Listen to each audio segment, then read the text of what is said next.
Bonjour à tous et à toutes et bienvenue à ce nouvel épisode de Sur la Terre des Hommes, épisode 144.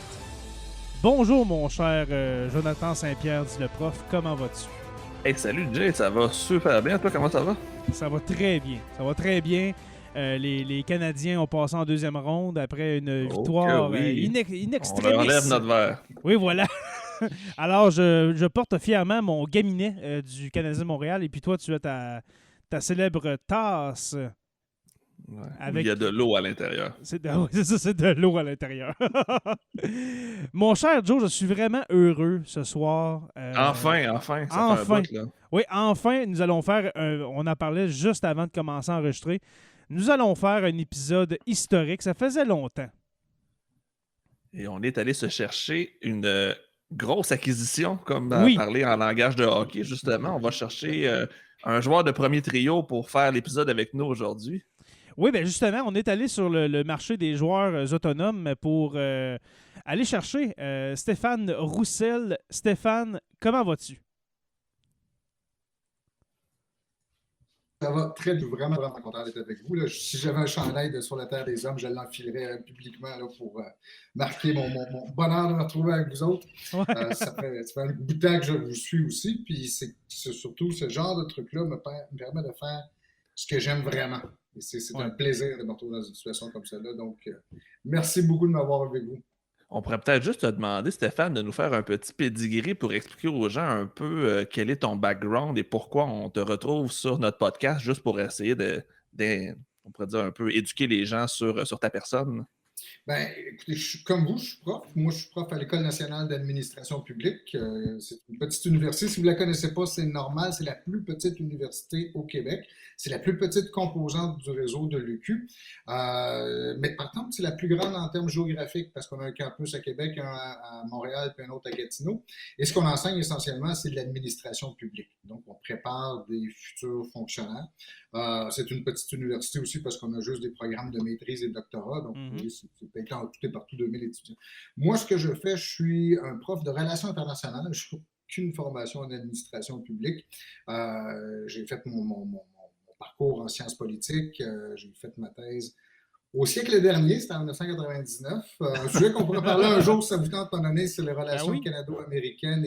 Oui, c'est sûr, c'est sûr. Et moi, je travaillais sur l'absence de guerre entre les deux États. Pourquoi il n'y a pas eu de guerre entre le Canada et les États-Unis, ce qui n'est pas normal du point à part celle de 1812, je pense, qui n'est pas vraiment une vraie guerre en passant. Mais... Ben, en fait, tu veux dire, du moment que le Canada devient indépendant depuis 1867, tu dis, les probabilités qu'il y ait des problèmes avec son voisin augmentent. Plus il s'éloigne de l'Empire britannique, plus les probabilités augmentent. Mais non, c'est le contraire. Au contraire, la guerre disparaît entre les deux États. Et déjà, voyez-vous, même si j'étais en sciences politiques, j'utilisais énormément l'histoire pour faire des points actuels. C'est ça que j'aime. C'est que je vais chercher dans l'histoire souvent des précédents ou des exemples de ce qu'on vit actuellement, puis dire... Il n'y a pas grand-chose de nouveau sous le soleil, finalement. On a déjà vécu des situations comme celle-là, des situations comparables dans le passé comme celle-là. Maintenant, c'est ça. J'enseigne donc les relations internationales, la politique étrangère à l'ENAP. Et ce qui m'amène avec vous, c'est que j'ai déjà eu l'occasion de faire des trucs comme celui-là. C'était pas le même format, mais ça se ressemble quand même. C'est les émissions Aujourd'hui l'histoire à Radio-Canada. J'en ai fait une quinzaine ou une vingtaine peut-être avec eux sur différents sujets historiques, mais c'est sûr qu'avec la rotation qu'il y a là-bas, j'en ai jamais assez à mon goût. C'est ça. Je suis vraiment content. J'ai trouvé une place. Le problème, c'est que vous êtes pris avec moi maintenant. Je vais te dire, Stéphane, quand j'ai reçu un de tes messages sur Messenger, j'avais peine à croire que tu voulais faire partie de notre podcast. Notre humble petit podcast historique... je dirais pas qu'il commence, mais on s'entend qu'il est moins populaire, qu'il est moins connu qu'aujourd'hui l'histoire. On s'entend qu'on n'a pas la machine Radio-Canada en arrière de nous pour nous propulser. Mais je suis vraiment très heureux de t'accueillir dans notre podcast, mon cher. Alors, tu as le titre aussi de mon cher. Et puis ça, crois-moi, c'est très valorisant. Écoute, quand j'écoutais, par exemple, les épisodes, je me rappelle celui qui m'avait le plus frappé, celui sur le débarquement de Normandie dans la série sur le Troisième Reich. Jonathan, je pense que je ne me souviens plus qui de vous deux parlait, mais j'avais envie juste de sauter dans la discussion puis d'embarquer avec vous autres. Il y a telle chose qu'on peut ajouter. C'est tellement bon signe dans ce temps-là. Fait que c'est pour ça que je suis très bien. En fait, c'est même ma copine qui m'a dit, mais pourquoi tu les contactes pas, eux autres? Peut-être que tu pourrais en faire plus comme tu veux. Ben C'est fait. exactement. Exactement. Puis nous, on en fait, je te dirais, à toutes les semaines depuis quasiment 1 an et demi. Depuis le début de la pandémie, on a vraiment pas pris de vraies pauses, si je peux dire. Il y a eu une pause pour les abonnés réguliers, si je peux dire, sur la Terre des Hommes, mais pour les patrons, ça l'a jamais arrêté. Non, c'est ça, parce qu'à peu près en moyenne, un par semaine. C'est rare qu'on passe plus qu'une semaine sans rien C'est faire. très rare. C'est très rare.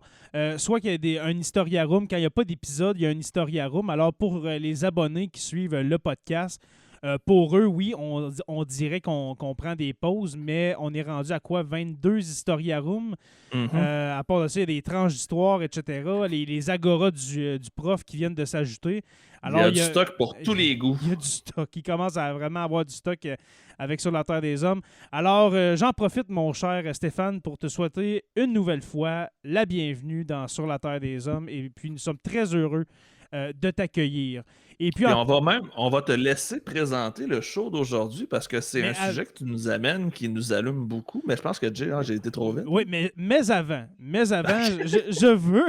je veux saluer nos patrons. Je ne l'ai pas encore fait. Oui, Alors, nous sommes live avec nos patrons sur la page Facebook privée des patrons de Sous la Terre des Hommes.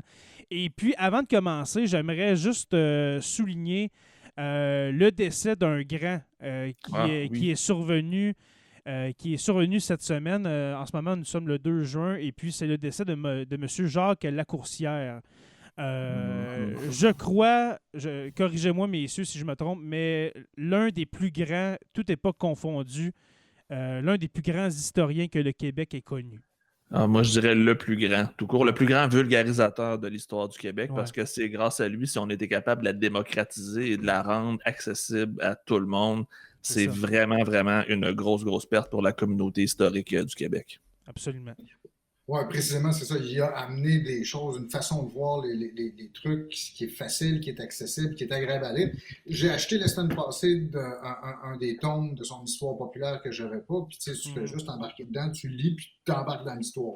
Ce qui est plate, c'est que ça a l'air qu'il y en avait un nouveau qui est en train d'être fait, mais que ses capacités cognitives l'ont empêché de terminer. Fait qu'il y a comme une œuvre inachevée en plus. Fait que je trouve que c'est vraiment plate la façon que ça se termine pour lui, malheureusement. Quoi que la tendance maintenant est de plus en plus quelqu'un qui était proche de lui pour éventuellement le reprendre. Si le projet est assez avancé et assez clair, c'est possible que quelqu'un se complète, comme ça s'est fait dans bien des cas où on avait des œuvres inachevées qui ont quand même été publiées, et où le polissage final était fait par quelqu'un d'autre. Donc on va le souhaiter. Puis ceux et celles qui nous écoutent, vous avez sûrement déjà vu ou entendu parler de la série Épopée en Amérique. Je crois que c'est là que la majorité des Québécois l'ont entendu parce que je pense, sans me tromper, que tous les profs d'histoire du Québec ont fait jouer au moins un épisode d'Épopée en Amérique dans leur cours. Fait que tout le monde devrait savoir qui est Jacques Lacourcière aujourd'hui, avec sa bibliothèque remplie de livres et ses anecdotes à ne plus finir sur la Nouvelle-France et l'histoire du Québec.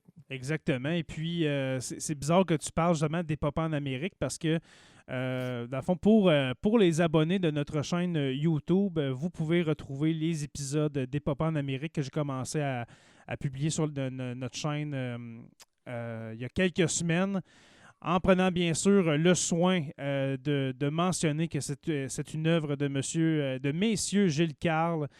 Et Gilles Carle aussi, qui l'a réalisé, et puis de M. Jacques Lacourcière qui raconte, et qui a écrit les textes et puis qui raconte à sa manière, en vulgarisant comme lui seul savait le faire, l'histoire du Québec. Alors, je dis bon repos, M. Jacques Lacourcière, et puis cet épisode vous est dédié. Et puis, voilà. Alors, ça a été un choc cette semaine. Jacques Lacourcière, là, c'est un gros morceau pour la communauté historique. Vraiment, parce qu'on s'en servait pratiquement toujours de Jacques Lacourcière. C'est la référence quand on fait de l'histoire de secondaire 4, de l'histoire du Québec-Canada. Exactement. C'était lui, c'est un monument. Exactement. Alors, M. Jacques Lacourcière va rejoindre notre côté de mur des disparus, mon cher Joe, avec nos modèles que nous avons connus. C'est-à-dire... On va souhaiter qu'ils ne se remplissent pas trop vite, ton Non, c'est justement. Alors, pour Stéphane, qui est là pour la première fois, on a 2 professeurs ici qu'on a eus soit au cégep et à l'université qui nous ont marqués. Et puis, M. Jacques Lacourcière, va être là à veiller sur... il va être là à veiller sur le podcast. Et puis moi, je ne suis pas quelqu'un de très croyant, mais je suis très iconographique. Tu sais, mettons tout ce qui est image, tout ça. Et puis, en tout cas. Alors, La voilà. représentation du divin. Oui, c'est ça. Parce que, l'idée aussi d'une icône, c'est que c'est inspirant en même temps. Tu sais, tu peux dire, j'aimerais bien m'inspirer de ce qu'il a fait pour continuer à faire ce que je fais et à m'améliorer. Tu sais, c'est ça qui est bien avec ça. Et puis, à notre manière, ben, nous, on transmet nos connaissances, mais surtout notre passion pour l'histoire avec notre humble podcast. Alors, voilà, c'est notre façon de propager, dans le fond, la bonne nouvelle. L'intérêt pour l'histoire, etc. Alors, trêve de tristesse et puis tout ça. Nous allons commencer notre épisode. Mon cher Stéphane, nous te laissons le soin, comme Joe a dit tantôt, nous te laissons le soin de présenter notre sujet de ce soir qui, en passant, ne sera pas juste un épisode, mais je crois une série d'épisodes. Je ferais dire une trilogie minimum, mais on pourrait aussi bien partir et en faire 63. Là, fait que... Exactement, parce qu'il y a beaucoup comme on dit, de stock sur le sujet de ce soir. Oui, ben c'est ça. Ça fait partie d'une liste de sujets. Quand je fais la liste des sujets que j'aimerais traiter, je l'ai mis à jour quand j'ai pris contact avec vous, mais des sujets que j'aimerais couvrir comme ça. Il y en a un qui me fascine, je pense qu'il fascine énormément de gens, même si je sors complètement de ma zone de confort. Là. Je ne suis plus du tout dans les relations internationales, dans la politique étrangère ou très loin de l'administration publique. Ça nous amène vraiment dans l'histoire, puis dans l'histoire à la fois la réalité historique, puis en même temps toute la fiction, toutes les images qui entourent ça. C'est cette époque qu'on appelle la piraterie, ou en particulier l'époque des pirates des Caraïbes. C'est quelque chose que tout le monde connaît. Tout le monde a une image de ça. Tout le monde a un lien quelque part avec ça. On a tous entendu parler des exploits des capitaines pirates et de leur équipage. Tout le monde a rêvé de déterrer un trésor caché dans une île. Tout le monde a d'avoir un perroquet. Un perroquet, l'œil qui cache un des deux yeux, dans le fond, l'œil de pirate, etc. Oui, l'image du drapeau noir, du Jolly John. Pour ceux qui nous écoutent live en caméra, comme celui que j'ai en background pour nous mettre dans l'ambiance pirate, il manque juste un baril de rhum, puis on sera en business. De Capitaine Morgan. Et surtout quelques pièces d'or aussi qu'on pourrait... Oui, absolument. Comme on dit, shaker son change, là, on pourrait shaker les pièces d'or. Avec une carte avec un X dessus, une carte pas trop claire avec un X.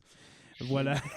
il y a vraiment beaucoup de choses que tu vas nous expliquer, Stéphane. Que, là, on a parlé de tout ça, tous les symboles des pirates. Je ne sais pas si c'est ce soir, mais on va en parler. C'est pas vrai, tout ça. Là. C'est complètement de la légende. Ça veut dire de la légende. Là. C'est en partie vrai, il y a des éléments de réalité là-dedans, tout à fait. Okay. Oui, c'est basé sur quelque chose, sauf qu'on a un cas vraiment, puis c'est comme le premier problème historique, comme si on aborde ça comme historien, et non pas juste comme quelqu'un qui se fait raconter une belle histoire, mais le premier problème, c'est que cette réalité historique a été transformée, a été remodelée, a été réécrite à travers la romantisation, ou la popularisation de cette histoire-là. Et ça date pas des films, là, Le Pirate des Caraïbes là, et tout ça. Là, c'est quelque chose de très ancien. Dès cette époque-là, en fait, on se met un peu à jouer avec la réalité, à la romancer. Et c'est bien que toutes les images qu'on vient de donner là sont tellement associées d'une manière spontanée à ce que c'est la piraterie, vont prendre une ampleur démesurée, même si à chaque fois, on peut se raccrocher à quelque chose de vrai. Sauf que c'est sûr que c'est toujours un peu décevant d'apprendre que les probabilités que vous déterriez un trésor de pirates sont malheureusement extrêmement faibles. C'est toujours plate de dire ça, mais à la fois, comme amateur d'histoire, ça vaut la peine de regarder ça. Donc, c'est ça, c'est qu'on a une histoire qui est extrêmement romancée. Et quand je dis que ça ne date pas des films du Captain Sparrow au tournant des années 2000, on remonte tout le long de l'histoire du cinéma. Vous avez des histoires de pirates romancées comme ça, toujours avec... et souvent, le pirate devient le héros, il devient quelqu'un qui est sympathique, quelqu'un qui est agréable, quelqu'un qui... est tout le contraire d'un vrai pirate, finalement. encore, là aussi, on pourrait y revenir parce qu'il y a plusieurs manières d'interpréter. Il y a plusieurs types de pirates aussi, parce qu'il y a des pirates qui ont été, je vais dire, un peu plus politically correct et d'autres qui étaient juste cruels et barbares. Sanguinaire, c'est ça. Ouais. Et l'intérêt, c'est de voir qui met l'accent sur soit le côté cruel, barbare, hors la loi, et qui met l'accent sur le côté plus le pauvre Yard qui se débat dans une situation. Non, c'est ça, ce qui est pratiquement une victime là, qui devient un anti-héros, dans le fond. Exactement, tout à fait. Mais ça, cette image-là, même, on la remonte dès le 19e siècle, en fait, même le 18e siècle. Vous avez des romans qui se mettent à sortir, notamment le plus connu et celui qui va marquer le plus, parce que une grande partie des histoires de pirates qu'on connaît aujourd'hui viennent de ce roman-là, qui est L'île au trésor. C'est vraiment, vraiment un super bon livre en passant, là, pour ceux qui l'ont jamais lu. Là. Puis pour ceux et celles qui sont plus genre à écouter des séries, on a fait une version série de L'île au trésor. Ça se passe 20 ans plus tard. Ça s'appelle Black Sails en anglais, les voiles noires en français, où on reprend l'histoire de L'île au trésor 20 ans plus tard avec Long John Silver qui est avec d'autres personnages. On a comme un peu mélangé l'histoire de Long John Silver de L'île aux pirates, de L'île au trésor avec les vrais pirates des Caraïbes, donc des Charles Vane et Blackbeard et compagnie. C'est vraiment excellent. C'est sûr que c'est romancé, mais ça montre une belle ambiance au niveau de l'histoire de la piraterie. En fait, c'est romancé tellement que j'ai envie de te dire en partant que déjà, tu te dis que ça se passe 20 ans plus tard, c'est pas possible. Et ça, c'est comme le deuxième point sur lequel je veux commencer. C'est que toute cette histoire-là qu'on connaît, toute l'histoire des pirates et de ceux qu'on connaît, les noms des pirates qu'on connaît, lorsqu'on en connaît. Toute cette histoire des gens qui sont libres, puis qui naviguent, puis qui tuent et pillent sans distinction, cette histoire-là ne dure qu'en tout et partout une trentaine d'années. C'est une goutte dans l'océan de l'histoire. Et même si on voulait être encore plus puriste, on pourrait dire que cette période vraiment où se déroulent, par exemple, les histoires de Stevenson ou encore se déroule l'histoire des Pirates des Caraïbes, tout ça, ça ne peut se produire qu'entre 1713 et 1726. Donc, c'est une période de 13 ans. En tout et partout, très condensé, mais très intense, on pourrait dire comme ça, parce qu'il y a des personnages vraiment incroyables qui vont émaner de cet âge d'or de la piraterie, mais effectivement, c'est très bref, mais très violent, on pourrait dire comme ça. C'est très intense, justement, c'est ça. Quand on regarde, par exemple, la liste des capitaines des pirates qu'on connaît, puis qu'on regarde un peu leur date de naissance et surtout leur date de décès, tu t'aperçois qu'ils meurent tous entre 1717 et 1720, puis il y en a quelques-uns qui vont survivre jusqu'à 1725-26. Ceux qui ont survécu, souvent, c'est ceux qui ont retourné leur veste et qui sont retournés, dans le fond, qui ont accepté des pardons pour retourner du bon côté de la loi, on pourrait dire, mais la majorité sont morts dans leur vingtaine principalement. Là, c'est pas des gens qui avaient une espérance de vie très, très vieille. Exactement. J'ai une question, moi, Stéphane. Tu dis justement qu'ils sont pas mal décédés pas au même moment, mais à la même époque, mettons, les plus grands, là. Est-ce que c'est à cause qu'il y a eu une purge des pirates? Il y a eu vraiment un nettoyage des morts? On les a pendus un après l'autre. C'est ça. Il y a eu un nettoyage. En fait, à un certain moment donné, l'Angleterre en particulier en a eu assez du phénomène de la piraterie, en particulier dans les Caraïbes, et ils vont faire un nettoyage. Ils vont envoyer un gouverneur qui lui-même est un ancien... Exactement. Un certain Woodes Rogers, pour ceux qui veulent aller chercher. Woodes Rogers, c'est un beau paradoxe. C'est probablement un des plus violents de l'histoire de la piraterie, mais qui est devenu ensuite le gars le plus violent envers les pirates aussi. C'était juste un gars cruel, dans le fond. Oui, mais c'est ça, c'est qu'il lui va arriver, puis surtout le gouvernement britannique va lui donner les moyens de le faire. Carte blanche aussi, on s'entend. Oui, mais le gouverneur, surtout, tu sais, quand tu es gouverneur dans les Antilles, puis la métropole... Il était gouverneur de la Jamaïque, je pense, si je ne me trompe pas. Oui, c'est ça. Non, des Bahamas, je pense. Oui, c'est vrai, tu as raison. Parce qu'il y avait, c'est notamment le contrôle de l'île de Nouvelle-Providence qui était un des enjeux. Qui était le paradis pirate. On va y revenir de toute façon. Oui, il y a tellement de stock, là, je suis tout dans le Ah, c'est ça. Oui, c'est comme un plat à bonbons où il y a plein d'images puis d'anecdotes. Mais avant, messieurs, j'aimerais, Stéphane, que tu nous racontes un peu l'origine de la piraterie parce que c'est pas fin 17e siècle, début 18e siècle, la piraterie émerge, dans le fond. Là. Il y en a depuis toujours, depuis un bateau existe, je crois. C'est beaucoup plus ancien. Là. la Je piraterie pense en que tant que telle. la plus ancienne référence qu'on a à la piraterie date de moins 1300 avant Jésus-Christ en Méditerranée. OK. Du moment Probablement que contre les Phéniciens et compagnie, là, comme dans Astérix. Là. Peut-être, mais en fait, on n'est même Surtout en pas sûr s'il Méditerranée. s'agit d'abordages qu'on faisait sur d'autres navires ou simplement le navire servait à se déplacer le long de la côte, puis ça permettait aux envahisseurs de débarquer, de brûler un village, de piller tout ce qu'il y avait, puis de repartir. Bien souvent, la piraterie, c'est ça, puis au début, c'était ça, avant qu'il y ait vraiment des abordages entre les navires. Mais oui, c'est un phénomène là, qui existe depuis que la navigation existe. C'est quelque chose. Puis encore aujourd'hui, la marine canadienne participe régulièrement à des opérations contre les pirates au large de la Somalie ou le long de la côte africaine, où il y a encore des navires qui se font arraisonner même le long de la côte d'Amérique latine. C'est pas quelque chose d'anormal. Parce qu'au 21e siècle, en ce moment, là, c'est où est-ce que il y a le plus de pirates sur Terre? C'est pas mal dans les côtes africaines? Oui, c'est au large des côtes africaines. Il y en a un peu en Asie encore. Au large de la Somalie, principalement, Ouais, là, de la corne de l'Afrique. Ouais. Oui.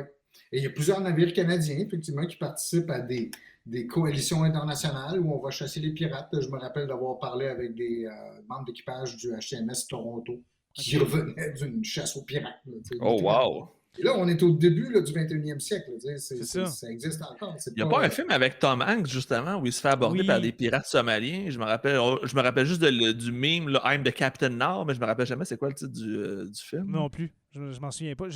Je me souviens de ce film-là, mais je ne l'ai pas écouté, mais c'est un fait vécu, entre autres. Ouais. Et puis là, on parle de 1000 ans avant Jésus-Christ. Après ça, arrive justement l'Empire romain. Il y a de la piraterie, là, autant des Grecs, des Romains. Entre autres, là, dans la Méditerranée est sûrement encore infestée de ça. Là. Absolument. Et ça vient, en fait, dès que il y a soit une recrudescence du commerce maritime, si c'est une période de prospérité économique, et si ce n'est pas accompagné d'une force qui peut policer ce commerce-là ou veiller à la sécurité des navires marchands, c'est automatique. Et il y a plein de stades de piraterie ou de niveaux. Il y en a certains qui c'est juste des naufrageurs, c'est-à-dire qui s'organisent pour qu'un navire s'échoue en donnant de fausses indications ou en mettant de faux feux le long des côtes pour piller ensuite l'épave, jusqu'à ceux qui s'organisent en bandes de plusieurs centaines d'hommes qui vont attaquer des navires au large. Il y a plusieurs formes de piraterie. Mais celle dont on parle actuellement, quand on parle des pirates des Caraïbes, elle va avoir une forme particulière, en fait, dans sa forme et dans son intensité surtout, qu'on aura assez peu vu dans l'histoire. OK. Et puis, si je ne me trompe pas, Jules César lui-même a été kidnappé par des pirates, hein, et puis a été ramené sur Terre, et puis sa forme de vengeance a été vraiment de faire, comme je dis tantôt, une espèce de nettoyage, de purge d'un bon nombre de pirates. Jules César, que j'ai en ce moment entre les mains, une petite statue que je peux mettre des crayons dans le dos. Ah, wow, tu l'as acheté, je l'ai vu passer sur Internet. Oui, justement, je l'ai reçu. Aujourd'hui. Ça faisait 3 mois que je l'avais commandé. Ben, cool, alors, ça. je peux planter. Tu peux poignarder Jules, toi aussi. Je peux planter des crayons dans le dos de la petite statue de Jules César. Je vais mettre ça sur mon bureau en passant à l'école. Il manque juste des stylos Brutus. Oui, c'est ça. Et puis, par la suite, sûrement, j'ai vu un commentaire passer. Attendez un instant. Dans le chat, c'est Simon Ferland. Et puis là, je voulais m'en aller là. Simon Ferland qui dit « Éric le Rouge, est-ce que c'en était un ou c'était un viking? Parle-nous un peu de l'époque viking, mon cher, au tournant du premier millénaire. » Oui, en fait, même les Vikings, déjà, je pense que le terme est mal employé. Je suis tombé m'en sur quelque chose là-dessus. En fait, les Vikings ne sont pas juste le peuple guerrier qu'on connaît.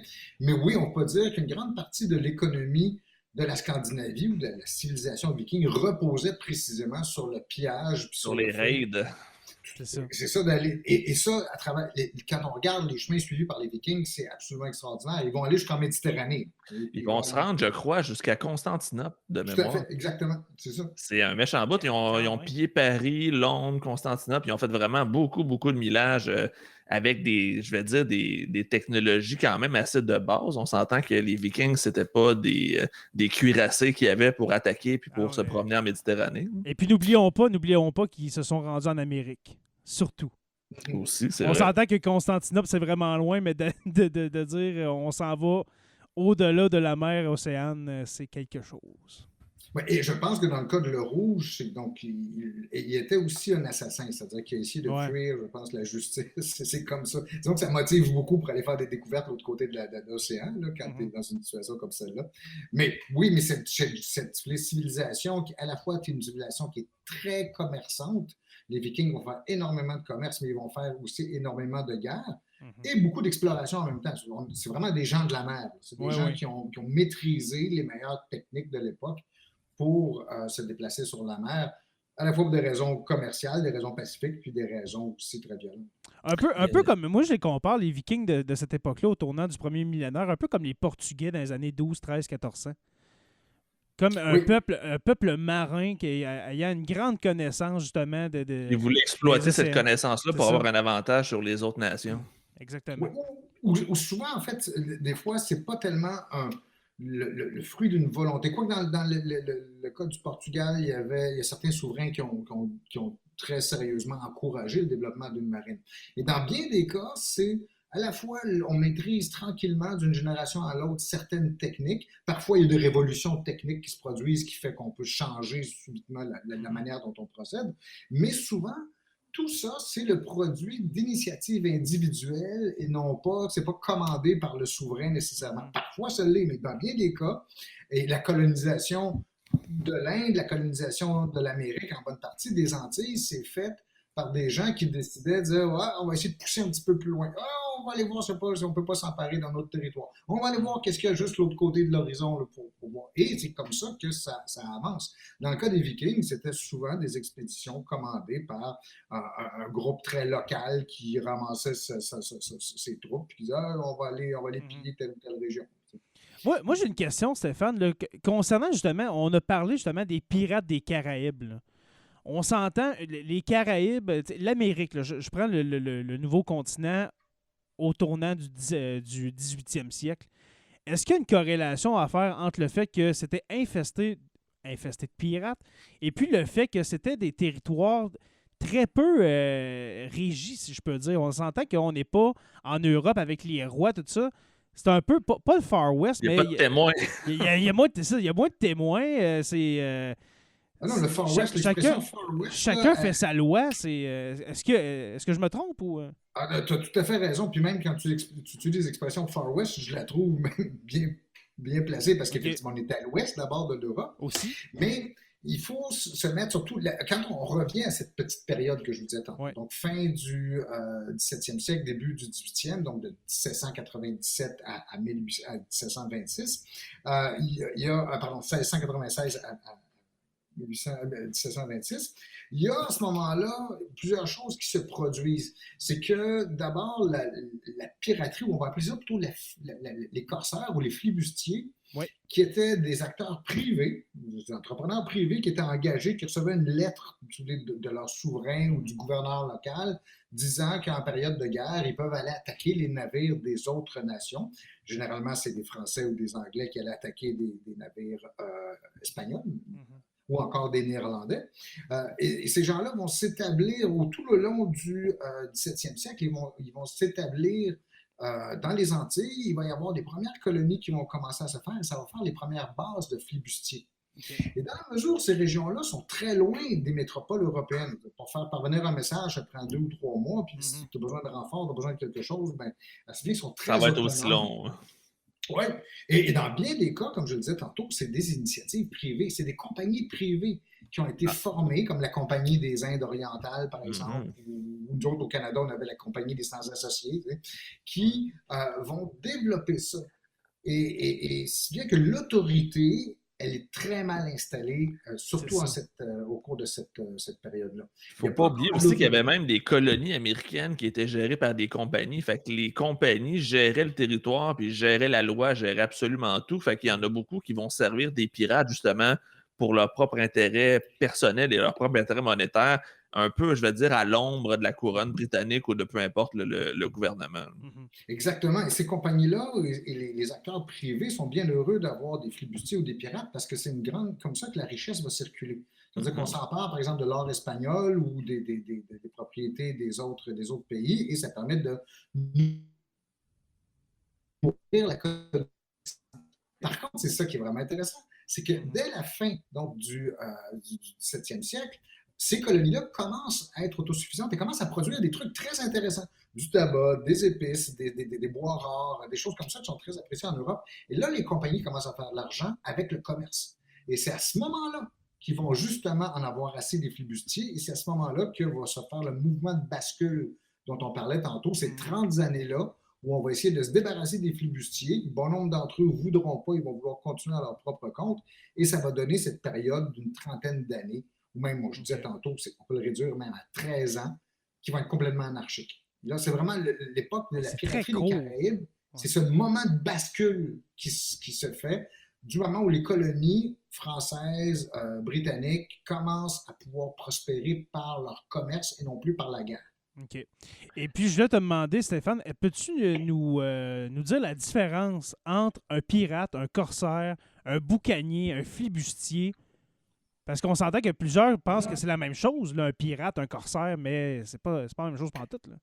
Et puis la différence est très subtile. Je comprends aussi qu'on a tendance à les assimiler. Quand même, ouais. On va commencer par un corsaire, si vous voulez. Le corsaire, c'est celui qui... ça peut être un militaire, ça peut être un représentant officiel de son gouvernement, qui reçoit une lettre lui disant qu'en temps de guerre, il y a le droit d'attaquer, en fait, il y a le devoir d'attaquer des navires de commerce ennemis et que le butin qui va en résulter va être partagé entre le gouvernement qui lui a donné la lettre, entre ses commanditaires, ses armateurs, et lui et son équipage. C'est des mercenaires, dans le fond. Ah oui, parce que c'est des acteurs privés. Et le but à l'époque, c'est que les États, les marines qui naissent à l'époque, coûtent extrêmement cher. Et les États, comme la France ou l'Angleterre, préfèrent se concentrer sur la création de navires de guerre. On n'a pas le temps, si vous voulez, d'avoir des petits navires qui vont aller partir à l'aventure comme ça pour essayer de troubler le commerce ennemi puis de couper l'ennemi de ses sources de richesse. C'est pour ça qu'on donne ça à l'entreprise privée. Et ça, on fait de la sous-traitance, dans le fond, Stéphane. C'est de la sous-traitance pour éviter des coûts trop exorbitants. Et c'est vieux, c'est vieux comme aussi l'histoire de la marine. Je veux dire, le lien entre la marine marchande, les acteurs privés et les acteurs gouvernementaux, c'est très ancien. Ça, c'est des corsaires. Et ces gens-là fonctionnent dans la légalité.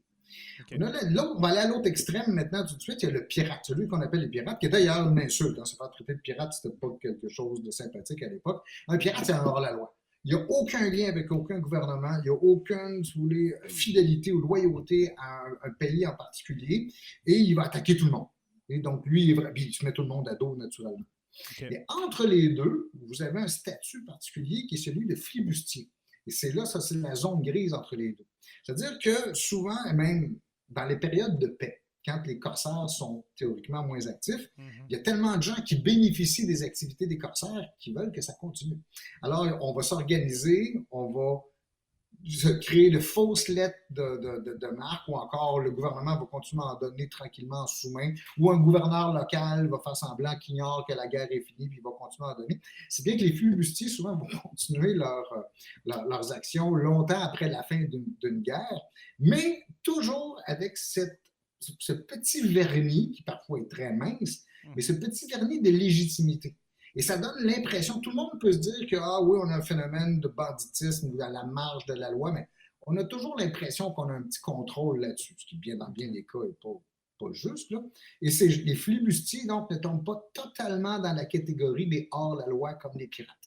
Donc, okay. il y a ce jeu un peu subtil. Et c'est important pour un flibustier, au moins, d'avoir un endroit où vous dites, ben, je peux rentrer dans un port, le port de mon pays d'origine, dans un port de mon pays d'origine, pour écouler la marchandise que j'ai volée, pour séparer le butin et tout ça. Ce que les pirates n'ont pas le loisir de faire.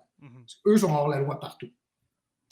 Donc, la différence entre les trois, c'est une différence de légalité, on va dire, ou de forme de légalité. Okay. Et puis, c'est pour ça que les pirates, en fait, n'occupent qu'une toute petite partie de l'histoire qu'on se raconte, parce que du moment où les gouvernements vont décider que là, ça suffit la flibusterie, puis ça suffit les attaques comme ça à gauche, à droite, ben, ces gens-là vont carrément verser dans l'illégalité. Okay. Et là, ils vont être traités comme des hors-la-loi. Et puis le boucanier, lui? Parce que moi j'ai lu que le Buccaneer. Ouais, les Buccaneers de Tampa Bay. Mais le boucanier, moi, j'ai entendu dire qu'on les appelait comme ça parce qu'ils faisaient fumer leur viande Ouais, dans un truc que j'ai écouté justement en me préparant pour ce soir, Oui. j'ai découvert, on dit que le terme barbecue viendrait de barbaco, OK. et qui lui-même est associé à boucanier, parce que le boucan, c'est l'espèce de plaque de métal ou de grille de métal qu'on mettait sur un feu, qu'on déposait sur un feu, et on faisait cuire de la viande dessus. C'est carrément l'ancêtre de notre barbecue Wow. d'aujourd'hui. Donc, il y a Oh, un ouais. lien entre J'adore barbecue ça. et boucanier. Fait que barbacoa dans un restaurant espagnol, un restaurant mexicain, Barbaco, c'est je pense. barbecue. Ouais.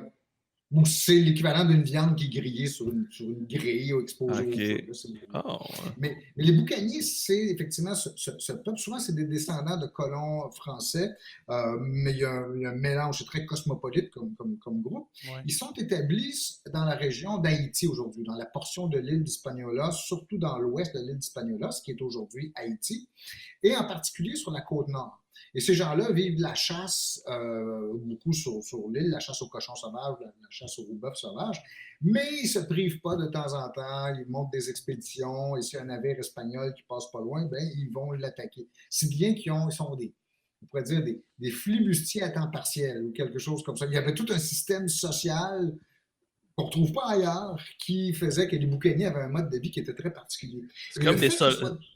C'est comme des Vas-y. soldats réservistes, dans le fond. Ils le font juste quand ils sont appelés à le faire. Ils ne sont pas des réservistes dans la mesure où c'est eux qui décident quand c'est qu'ils sont Ah, appelés. ouais. Ils n'obéissent pas à une autorité particulière. Et ça aussi, dans toute l'imagerie qu'on a de la piraterie, c'est quelque chose d'extrêmement important, cette idée de liberté.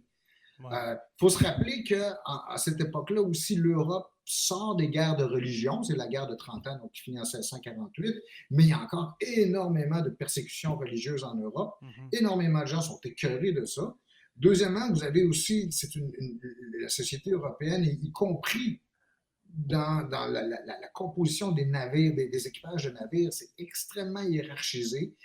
La vie est extrêmement dure, si bien que vous avez plein de gens en Europe qui veulent fuir ce climat d'oppression et qui vont se réfugier dans les colonies nord-américaines ou sud-américaines ou dans les Antilles et qui vont constituer ce peuple libre qu'on ne tolérera pas très longtemps. Là, encore aussi, les gouvernements aiment bien resserrer la vis quand c'est un peu trop libre, mais fondamentalement, la plupart de ces gens-là, les pirates, les flibustiers, les boucaniers, c'est des amoureux de la liberté.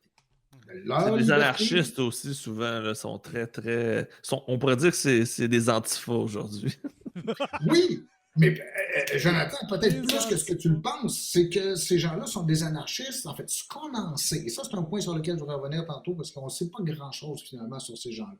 Mais ce qu'on en sait, c'est que les sociétés pirates sont, en tout cas, la vie sur les navires pirates, elle est ce qu'il y a de plus proche qu'on connaît historiquement en termes de société anarchique. Ça, puis il y aurait quelques autres exemples qu'on pourrait sortir. Mais ce qu'on entend par société anarchique, c'est que les chefs ont très peu de pouvoir, que le pouvoir réside dans la communauté ou la compagnie, si vous voulez, qui va désigner, qu'on va élire les capitaines des navires. On va prendre collectivement la décision d'attaquer un autre navire ou pas, ou qu'est-ce qu'on fait dans telle ou telle situation. C'est une décision collective. Et on a plein de cas où l'équipage n'étant pas d'accord avec la décision prise par un capitaine, ils vont simplement s'en débarrasser, ils vont le déposer sur une île déserte, ce qu'on appelle du marooning, et ils vont élire un autre chef. Et c'est pour ça que aussi les chefs ou les capitaines pirates se succèdent très rapidement parce que bien souvent, c'est leur propre équipage qui les dépose. C'est une mauvaise décision qui va les tasser. Puis il y avait aussi ce qu'on appelle les quartiers-maîtres ou les quartermasters, qui étaient un peu les représentants syndicaux des pirates, qui étaient un peu leur porte-parole aux yeux du capitaine aussi. Excellente image, c'est vrai. C'est le sous-officier dans une armée, c'est celui qui est censé qui représente l'équipage, puis qui va parler au nom de l'équipage aux officiers élus, qui va veiller aussi, par exemple, au partage du butin, et ainsi de suite. Mais là, si vous me permettez, je vais arriver avec une grosse mise en garde, okay? Parce que c'est un autre point sur lequel qui me fascine quand on parle de la piraterie, c'est les sources. Vous imaginez bien que la plupart de ces gens-là ne savaient ni lire ni écrire et ils n'ont pas écrit de lettres ou très très peu de lettres à leur famille. On n'a pas beaucoup de sources sur les pirates. Il n'y a pas beaucoup de sources directes. On a quelques témoignages. On a surtout les témoignages durant les procès, par exemple, qui ont été faits, puis des procès qui étaient expéditifs. On s'entend, c'est 24 heures. Okay? Mais on a pris des notes, des procès-verbaux, où on a documenté un tout petit peu la vie des pirates. Par contre, il faut dire, toutes les images qu'on évoquait au début, là, vous savez, les trésors, le pavillon noir, tout ça, découle en grande partie d'un livre qui a été écrit immédiatement après, je pense que c'est 1726, immédiatement après la fin de l'âge d'or de la piraterie, par un type qui prétendait s'appeler le capitaine Johnson. Et beaucoup de gens suspectent que en fait c'est Daniel Defoe, l'auteur de Robinson Crusoe. Et ce livre-là raconte, si vous voulez, c'est un livre qui, dans le fond, qui raconte l'histoire des pirates des 20 années précédentes, si vous voulez, à sa parution. Et ce qui est fascinant, c'est que toutes les histoires, tous les personnages que l'on connaît, les personnages historiques, proviennent de ce livre-là. Si vous vous promenez un peu sur Internet puis vous tapez les noms des différents capitaines pirates, comme je l'ai fait au cours des derniers jours, vous allez voir, ils ont toujours, souvent, l'image qui accompagne ça, sur Wikipédia, par exemple, c'est toujours une gravure. Et vous allez voir, la gravure a toujours le même style. Ouais. C'est toujours le même genre de gravure que vous trouvez. Mais les gravures, ils viennent de ce livre-là aussi.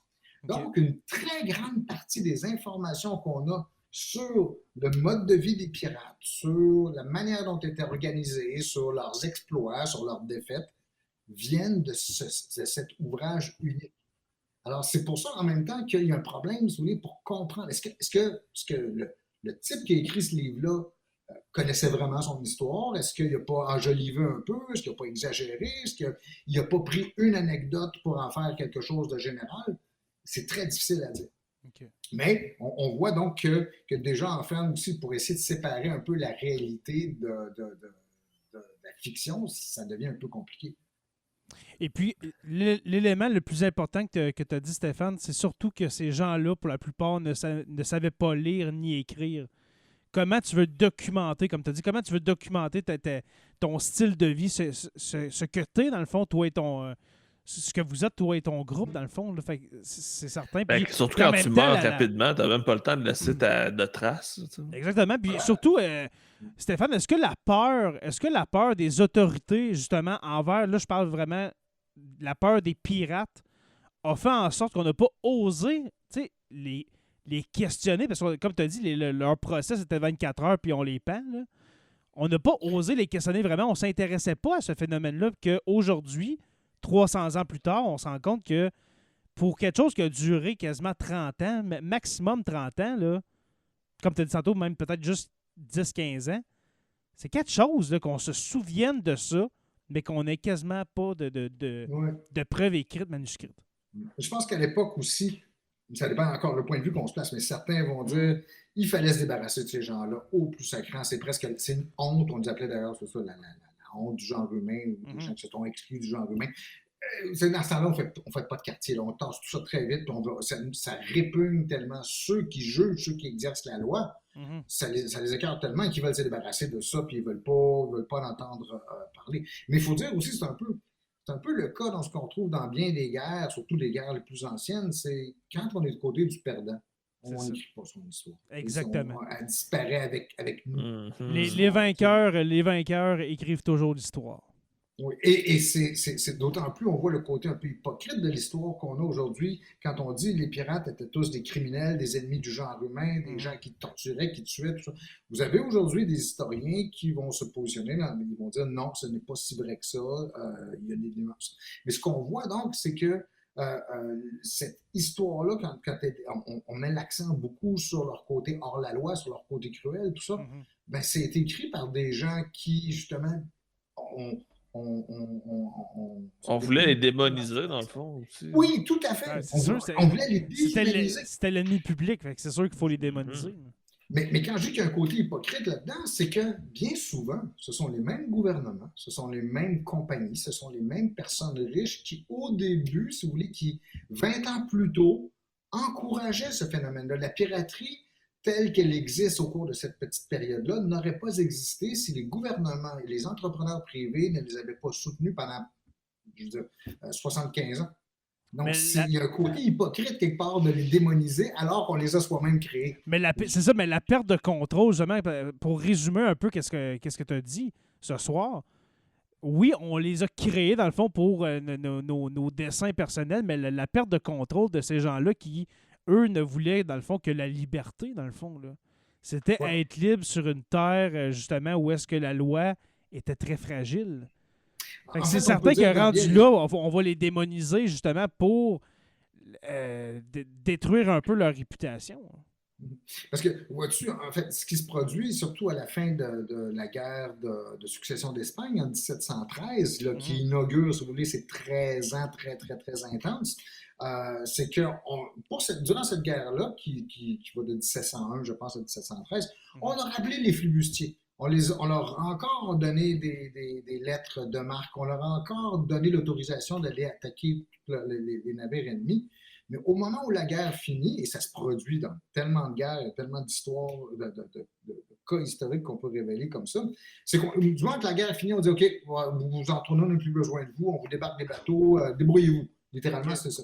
Et dans bien des cas, les gens vont dire non, moi j'étais heureux là-dedans. Là, J'ai c'était rien très, d'autre à très faire non payant. plus. Tu sais, c'est des gens qui n'avaient pas d'autre vie que ça.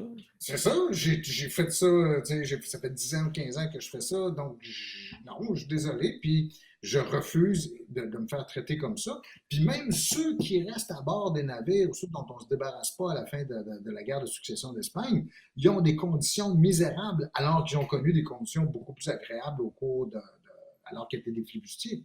Donc, il y a un côté de provocation quelque part aussi, ou un C'est côté sûr. de radicalisation, on peut dire, dans ce phénomène-là, pour prendre un langage plus contemporain. Exact. On a un commentaire de François Brassard dans le chat qui dit il y a eu aussi des femmes pirates. Est-ce qu'il y a eu tant de femmes pirates que ça, Stéphane? Non. Il y en a, en fait, encore, ça revient à ce que je disais tantôt. Quand on ne connaît qu'une toute petite partie de leur histoire, cette histoire des femmes pirates, elle est venue justement à travers le livre du capitaine Johnson, où il mentionne deux femmes. Une qui s'appelle Anne Bonnet, qui est, je pense, la fille d'un riche propriétaire terrien irlandais, et une autre qui a une vie vraiment, c'est une travestie, elle a vécu toute sa vie sous les traits d'un homme qui s'appelle Reed, Mary Reed, et elles vont se retrouver dans l'équipage d'un type qui s'appelait Rackham, Jack Rackham. Calico Jack. Calico Jack, exactement, qui va servir en partie justement à Hergé là, pour son personnage de Rackham le Rouge. Mais donc, ce récit de Anne Bonnet et de Mary Reed, c'est à peu près le seul qu'on connaît dans l'histoire de la piraterie des Caraïbes. Dans d'autres régions du monde, à d'autres époques, oui, il y a eu des En femmes Asie, pirates. il y en avait une dont j'ai oublié le nom qui était vraiment très, très importante. J'oublie son nom aussi, effectivement, mais tu as raison, on l'appelait la reine des pirates parce que c'est elle qui était à la tête d'une flotte énorme. C'est en Chine, c'est en mer de Chine, je me souviens. De mémoire, c'était à Singapour, je crois. Probablement, oui, je pense que oui. Mais c'est des cas qui sont exceptionnels parce que la guerre, dans toute l'histoire, dans toutes les civilisations, d'ailleurs, ça c'est un autre mystère dont on pourrait parler un jour, mais la guerre a toujours été une activité masculine. On a toujours tenu les femmes à l'écart de cette activité-là, sauf dans des situations désespérées. Et donc, même dans l'histoire de la piraterie, l'histoire de la piraterie, ou celle de la piraterie occidentale, c'est une histoire masculine. C'est une histoire d'homme. C'est une histoire dans laquelle, justement, les femmes ont très, très, très, très peu de place. Les cas de Anne Bonnet et Mary Read sont vraiment des exceptions, je pense, et qu'on ne connaît probablement juste qu'à cause du récit qu'en fait Johnson. Est-ce que la croyance des... parce qu'il y a une croyance en marine de cette époque-là qui disait que ça portait malheur d'avoir une femme à bord. Est-ce que c'est la même chose dans la communauté des pirates? C'est vrai pour tous les marins. Dans toutes les communautés de marins. Moi, ma question, c'est pourquoi? C'est-à-dire qu'on a transformé en superstition, dans le fond, quelque chose, un code social. C'est que le fait d'avoir une femme à bord va probablement constituer va être perçu, et cet argument-là, il était utilisé encore jusque très récemment, par exemple, pour s'opposer à la présence des femmes dans les sous-marins. Même au Canada, là, jusqu'à la fin des années 90, vous aviez cet argument-là. Ben voyons donc. L'idée qu'une femme à bord était une distraction ou une source de division dans l'équipage masculin. Parce que les hommes voudraient la séduire ou seraient jaloux qu'il y en a un qui a des relations avec elle ou des choses comme ça. Et ça créait, je veux dire, l'intimité qu'il y a à bord d'un navire fait que ce genre de situation-là était considéré comme inévitable. Et d'ailleurs, encore aujourd'hui, vous avez des réserves, justement, quand je parlais des sous-marins, c'est vrai. OK. Qui sont pas très fait d'avoir des femmes à bord d'un navire ou d'un sous-marin. On a François Brassard qui a trouvé le nom de la reine des pirates. Il s'agit de Xingxi. J'essaie de me... Ça fait longtemps que j'ai lu son histoire, elle, mais c'est pas possible. Messieurs, moi, je vous propose d'arrêter ce premier épisode sur les pirates là. Parce que sinon, je crois qu'on n'aura pas notre trilogie berlinoise de pirates. Je suis tout à fait d'accord parce qu'on pourrait y aller par thématique pour les autres épisodes. Exactement. Alors moi, je vous propose d'arrêter ce premier podcast sur les pirates là et puis de revenir peut-être dans 2 semaines pour un autre épisode pour poursuivre cette discussion, ma foi, très, mais très intéressante. Et Jay, j'aimerais ça la prochaine fois qu'on parle des trésors. Oui. C'est vrai, on n'a pas parlé. C'est vrai, on voulait parler aujourd'hui surtout des symboles qui sont légendaires des pirates, mais qui ne sont pas tous vrais. Moi, c'est pas tant les symboles que les pirates en tant que tel. J'ai hâte qu'on parle des personnages parce qu'il y en a des. Ah, moi aussi, oui. Et là, c'est pas des doux, on pourrait le dire comme ça. Absolument. Et si on a parmi les patrons des gens qui ont des questions ou qui veulent intervenir, ça serait absolument génial aussi. S'il y en a qui on va se préparer à des questions. Tout à fait. Ah oui, tout à fait. Moi, je me roule là-dedans avec bonheur. Et puis, je ne veux pas me péter les bretelles parce que, veux pas, ça ferait mal, mais je crois qu'on a la meilleure communauté de patrons de tout Patreon.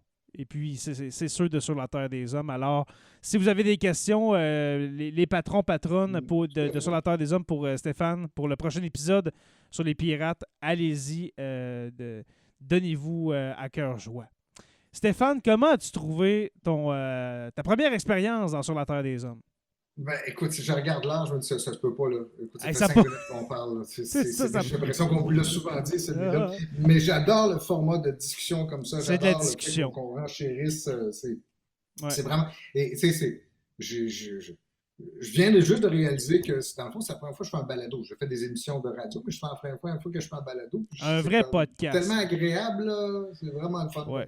La différence... Mais ça, je le savais. Je le savais pour vous avoir écouté. La différence, et puis on va conclure là-dessus, la différence entre Aujourd'hui l'Histoire et puis Sur la Terre des Hommes. Aujourd'hui l'Histoire font des balados et puis Sur la Terre des Hommes fait des podcasts. Voilà. Merci beaucoup, Stéphane Roussel. Ben, merci infiniment à vous deux, puis merci aussi aux patrons puis à la communauté. Là. Je suis vraiment heureux d'être parmi vous. Super. Merci, mon cher Jonathan Saint-Pierre, dit le prof. Fait toujours plaisir. C'était vraiment hyper intéressant. J'ai déjà hâte au prochain. C'est très ça, je le dire. J'ai hâte au prochain épisode. Alors, merci, messieurs. Merci, les patrons. Et puis, merci aux abonnés de suivre Sur la Terre des Hommes. Nous sommes disponibles sur Apple Podcasts, Spotify, Google Play et YouTube au Sur la Terre des Hommes podcast.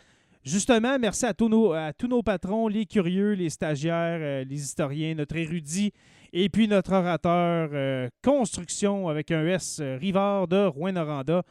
Et puis, il vous est aussi possible de nous encourager en achetant du fromage d'un producteur de fromage québécois qui s'appelle le Fromage au Village. Alors, visitez le fromageauvillage.ca /boutique et puis utilisez le code promo HISTOIRE pour avoir un rabais de 10% sur vos achats de fromage. Je vous invite à rejoindre la page Facebook Sur la Terre des Hommes, la communauté, pour venir discuter avec nous. Sur la Terre des Hommes est une présentation des éditions Derniers Mots. Merci à Radio H2O pour la diffusion sur leur radio web. Et puis, n'oubliez pas qu'à tous les jours, nous écrivons l'histoire. Merci et on se revoit très bientôt pour un autre épisode de Sur la Terre des Hommes. Salut tout le monde! Salut!